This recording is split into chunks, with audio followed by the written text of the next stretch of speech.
Wicket keeper Sanju സാംസണിന് ഈ വർഷം മോശം സമയം തുടരുകയാണ്. കഴിഞ്ഞ മാസം ഇംഗ്ലണ്ടുമായുള്ള T20 പരമ്പരയിലെ ഫ്ലോപ്പ് ഷോയ്ക്ക് പിന്നാലെ കൈവിരലിനേറ്റ പരിക്കിന് ശസ്ത്രക്രിയ നടത്തിയിരിക്കുകയാണ് അദ്ദേഹം. IPLന്റെ പുതിയ സീസണിന് ഇനി വെറും 38 ദിവസങ്ങൾ മാത്രം ശേഷിക്കെയാണ് സഞ്ജു ഇത് ചെയ്തിട്ടുള്ളത്. ഇതോടെ രാജസ്ഥാൻ റോയൽസ് ക്യാപ്റ്റൻ പുതിയ സീസണിൽ കളിക്കുമോ എന്ന കാര്യവും സംശയത്തിലാണ്.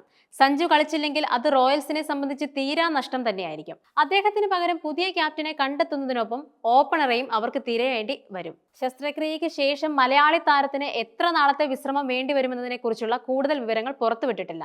സഞ്ജുവിന്റെ പരിക്ക് മുംബൈയിൽ വെച്ച് ഈ മാസം 2-നാണ് സഞ്ജു സാംസൺ കൈവിരലിന് ശസ്ത്രക്രിയ നടത്തിയതെന്നാണ് പുറത്തുവരുന്ന റിപ്പോർട്ടുകൾ. ശസ്ത്രക്രിയയ്ക്ക് ശേഷം മെഡിക്കൽ സംഘത്തോടൊപ്പം ഇരിക്കുന്ന അദ്ദേഹത്തിന്റെ ചിത്രം സഞ്ജു സാംസൺ ഫാൻസ് പേജ് എന്ന പേജിലൂടെ പുറത്തു വന്നിരുന്നു. ഈ മാസം 2-ന് ഇംഗ്ലണ്ടുമായി മുംബൈയിൽ നടന്ന 5ാമത്തെയും അവസാനത്തെയും T20-ക്കിടെയാണ് താരത്തിന്റെ വലത് കൈവിരലിന് പൊട്ടലേറ്റത്. പേസർ ജോഫ്ര ആർച്ചറിനെതിരെ ബാറ്റ് ചെയ്യവേ ബോൾ ചൂണ്ടുവിരലിൽ കൊള്ളുകയായിരുന്നു. പരിക്കേറ്റ ശേഷം അധികം വൈകാതെ ഔട്ടായ സഞ്ജു പിന്നീട് ഇംഗ്ലണ്ടിന്റെ ഇന്നിംഗ്സിൽ വിക്കറ്റ് കീപ്പിംഗിനും ഇറങ്ങിയതുമില്ല. പകരം ധ്രുവ് ജുറേൽ ആയിരുന്നു ഇന്ത്യക്ക് വേണ്ടി വിക്കറ്റ് കാത്തത്.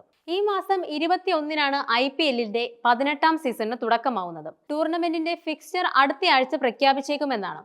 ശസ്ത്രക്രിയയ്ക്ക് ശേഷം വിശ്രമിക്കുന്ന സഞ്ജു സാംസണ് രാജസ്ഥാൻ റോയൽസിനായി സീസണിന്റെ തുടക്കം മുതൽ കളിക്കാനാവുമോ എന്ന കാര്യം സംശയമാണ്. സാധാരണയായി കൈവിരലിന് പൊട്ടലേൽക്കുകയും ശസ്ത്രക്രിയയ്ക്ക് വിധേയനാവുകയും ചെയ്താൽ 2-3 മാസങ്ങൾ വരെയെങ്കിലും വിശ്രമം ആവശ്യമായി വരാറുണ്ട്.